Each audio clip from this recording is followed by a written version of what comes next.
tu en as marre que ton enfant ne t'écoute pas, de répéter 46 000 fois les choses et de te sentir vraiment pas entendu, je te dévoile ici 3 solutions faciles et efficaces à mettre en place au quotidien.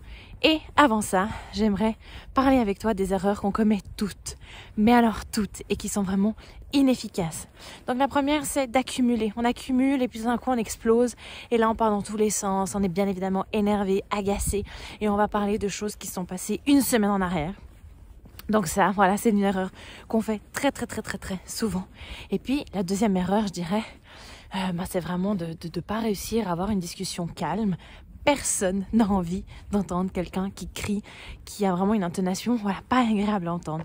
Donc ça, c'est un peu les erreurs, je dirais, au quotidien qu'on fait toutes. Et voilà les 3 astuces pour arriver à avoir une communication claire avec ses enfants qui soit agréable à entendre et surtout agréable aussi pour vous, les mamans, et d'arrêter d'avoir ce sentiment-là. Alors c'est parti. La première étape, c'est simplement de demander à ton enfant s'il est ok de parler de ce sujet maintenant. Alors, des fois, on n'a pas envie, on n'est pas dans le mood, on a une journée difficile, on est en train de faire une activité, on est en train de, voilà, d'avoir un bon moment, il n'y en a pas envie de parler de certaines choses. Donc, ce que je te propose de faire, c'est voilà, il y a des moments qui sont un peu critique ces derniers temps avec ton enfant et tu vois que voilà, il faut percer l'abcès, il y a une discussion qu'il faut avoir. Je te propose de demander à ton enfant, écoute, je vois que ces jours ça va pas, j'aimerais bien en parler, est-ce que tu es ok de le faire maintenant? Et vraiment de respecter sa réponse. S'il te dit oui, ben voilà, de parler, et s'il te dit non, de dire ok, je comprends et je respecte. Par contre, sache qu'il faudra avoir cette discussion d'ici demain par exemple, pour pas que l'enfant se défile, que la discussion ait bien lieu, mais de respecter aussi que c'est peut-être pas le moment pour lui à ce moment-là. Ça, c'est la première des solutions. La deuxième solution, c'est de régulièrement instaurer des temps de parole à la maison pour que l'échange puisse se faire d'une manière calme et que les gens, donc toute la famille, les parents et les enfants soient vraiment ouverts à cette discussion.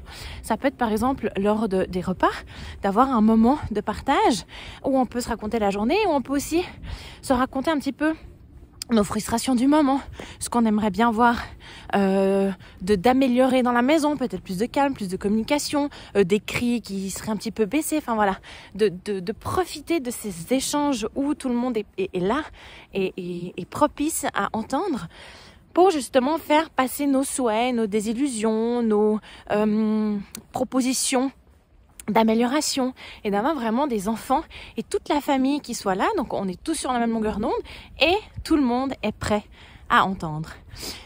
Tu peux aussi le faire par exemple lors d'un petit déjeuner le week-end, de se dire ah ben on va manger en boulangerie et c'est le moment, ben voilà, on est dans la maison, c'est fun, c'est cool, d'avoir une atmosphère détendue et que tout le monde puisse prendre la parole. Et la dernière chose pour toi, c'est vraiment de rester calme. Oui, je sais, ça paraît tellement facile et tellement obvious, tellement, bah oui, il faut rester calme pour être entendu. Et c'est ça, c'est là où ça pêche à chaque fois, parce que nous les mamans on accumule, on fait le dos rond, on essaie que tout se passe bien, on se démène pour tout le monde et à un moment donné ça pète et on n'arrive pas à rester calme. Donc chère maman, pour rester calme, il faut prendre un petit peu de recul, sortir de ce rôle de maman. Tu n'es pas que maman, tu es aussi une femme qui a des besoins et il faut chérir ses besoins. Et tu verras que plus tu sors de la tête d'un guidon et plus tu arriveras à prendre du recul, poser les choses et parler calmement, amener les choses calmement à tes enfants, à ton conjoint, à toute la famille. Donc vraiment, fais des choses qui te plaisent. Ça peut être du sport pour évacuer, pour prendre du temps pour toi. Ça peut être un café avec une copine, un livre, un moment de silence, un moment au spa, une balade en forêt. Bref, il faut te régénérer régulièrement.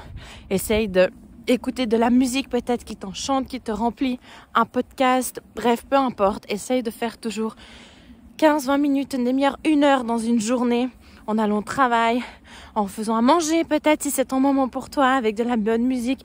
Bref, vraiment, chéris-toi.